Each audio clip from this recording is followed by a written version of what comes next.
Connie, thanks for taking a few minutes and talking with us today. Welcome. I just want to kind of reach into your brain and heart and Okay. pull out what's there. We could obviously go a number of different directions, but I'd like you to start with, how did you get to where you are today? Your training, you're an expert in human behavior and psychology, and you love leadership development. Talk about your story. Well, I started doing comedy and speaking and debate and all this in junior high and high school. You know, I've been talking my whole life and won a scholarship and majored in theater and humor and drama. And then I started teaching. And because back then I won't tell you how old I am, but back then there really weren't speakers like there are now. Yeah. So I was teaching speech and debate and comedy and loved it. And then I had to get my master's degree.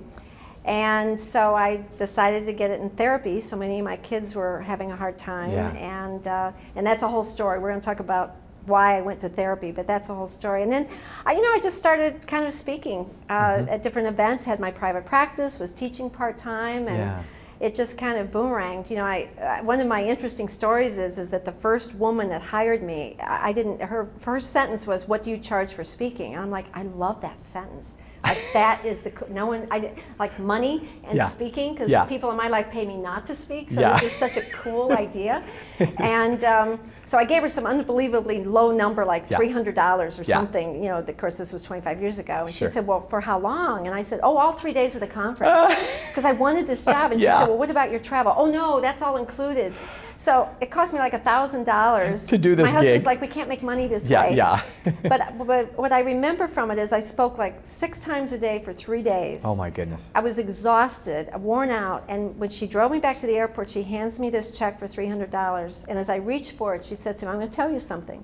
She said, "I'm not going to tell you what I would have paid you for this 3 days, but it was much more than this." Yes. But she says, "Here's what I'm going to tell you. If you're going to do this for a living, then you better know what you're worth. Because if you don't know what you're worth, no one else will." And so it's something that stuck with me my whole time, that one of the most important things, especially as leaders, we have to understand our value. We have to believe in our value. We have to measure our value, because if we don't believe intrinsically inside that we are worth what we're worth, then no one else is going to believe it either.